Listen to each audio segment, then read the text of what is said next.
Minasan, ohayo gozaimasu, Ferry Sensei desu. Video kali ini Sensei mau bahas kanji JLPTN 5 yang temanya tentang arah. Sini tentang mata arah angin. Tapi sebelum itu, muncul juga kosakata-kosakata yang sering digabung sama kanji tersebut. Ini contoh kanji pertama ada kanji mulut. Kanji mulut di sini nanti dimaknain sebagai pintu.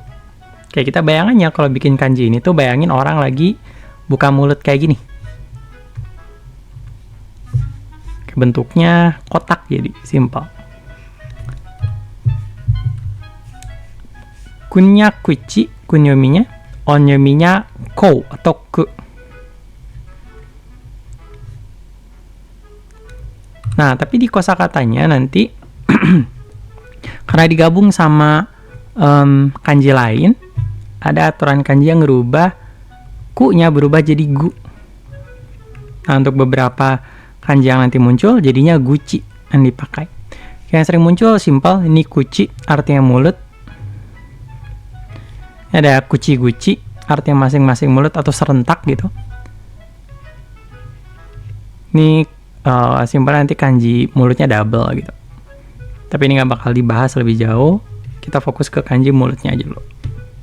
Nah, ini sering muncul nih kalau DN5. Ada D itu artinya keluar. Kuci itu artinya mulut.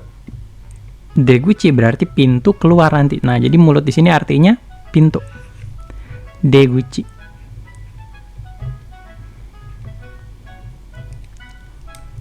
Kanji keluar sama kanji mulut.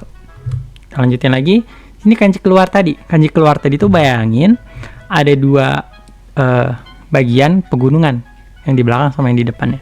Kita bikin dulu gunung gini bikinnya. Jadi bikin dulu gunung sisi belakangnya, nah gitu depannya, terus digabung deguchi. Tadi muncul di deguchi. Ini artinya keluar. Kunyominya deru, demas, deru, atau dasu, dashimas. Onyominya sutsu atau sui. Tapi yang tadi saya contohin juga, ini agak ini ya, pengecualian. Nah, yang sering muncul di N5 simple. Kosakata derunya yang artinya keluar, atau dasu yang artinya mengeluarkan, dan tadi deguchi, D-nya keluar, kucinya pintu, jadi deguchi pintu keluar.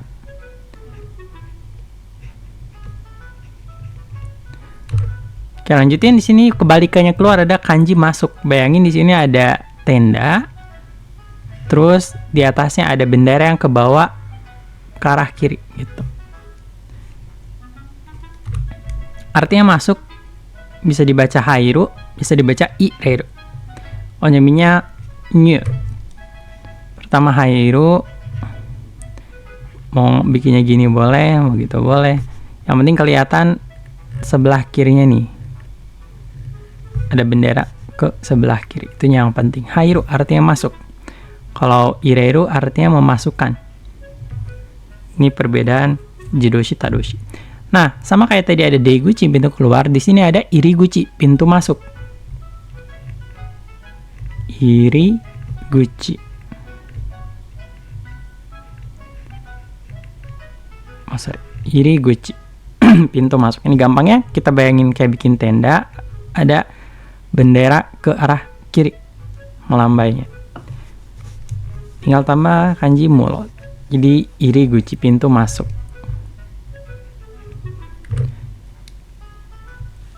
Nah, sekarang ke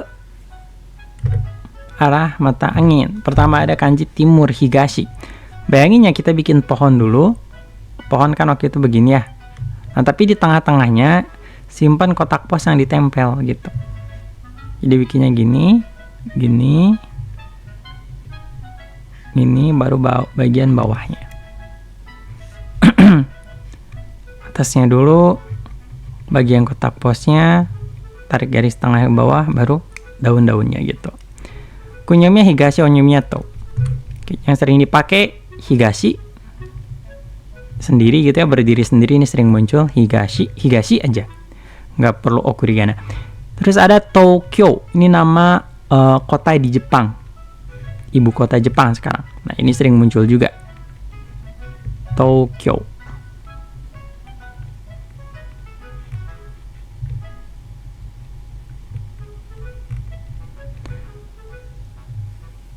Ada juga Kanto, wilayah timur Jepang.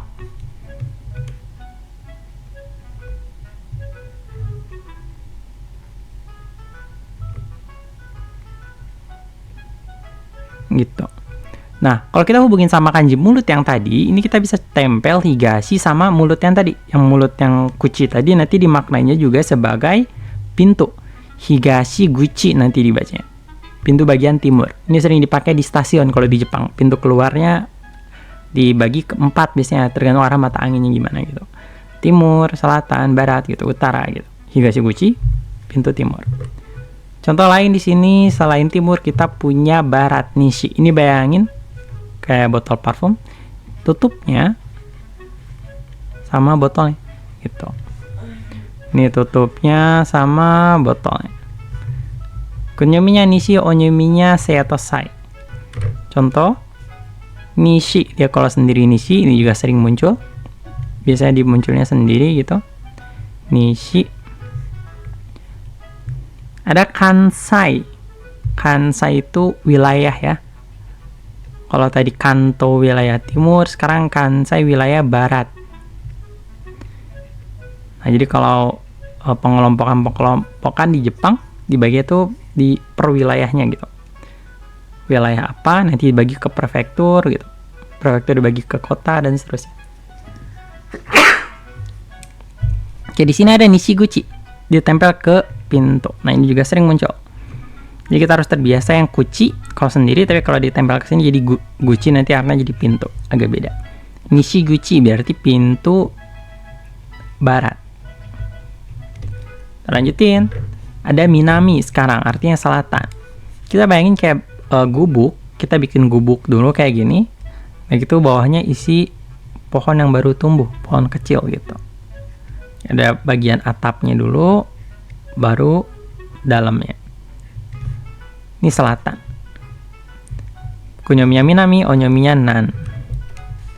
Sama kayak tadi, sering muncul sendiri kalau di soal N5, atau ditempel sama kuchi, minami guchi. Nah, jangan kejebak rata-rata nanti karena onyominya nan jadi nan guchi gitu, atau nanko gitu, enggak, salah. Kita pakainya ungkapan yang gini, minami guchi.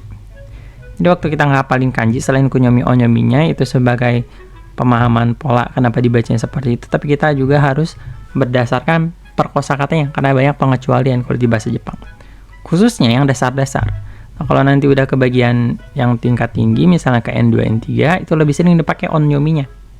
Jadi kita juga wajib tahu kun dan onnya. Tapi kalau sekarang banyak pengecualian, jadi kita harus hafal pengecualiannya. Oke, sekarang ada tounan, ini artinya tenggara. Nah, ini biasanya dipakai waktu kita nyebutin Asia Tenggara, tounan Asia gitu.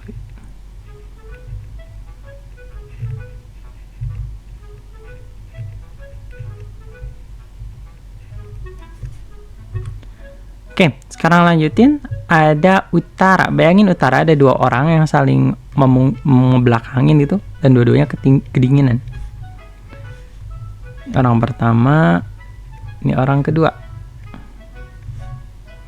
Kunyominya kita, onyominya hoku. Sama kayak biasa, dia sering muncul sendiri, diminta bacanya kita. Dan sama kayak tadi, kita tempel sama kandi guchi. Kita guchi. Pintu utara. Kita guchi.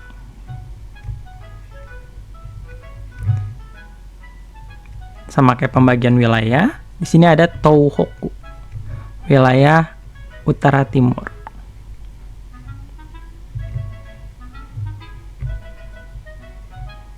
Bisa kalau di N5 juga sering muncul ini Hokkaido ya. Jadi tapi itu jarang muncul karena itu dibaca onyominya. Kalau di awal-awal lebih sering diminta baca kunyominya. Oke, nah itu aja untuk kanji kali ini. Sekian dari Sensei Ja, mata tsugi no douga ni aimashou. Otsukare sama deshita.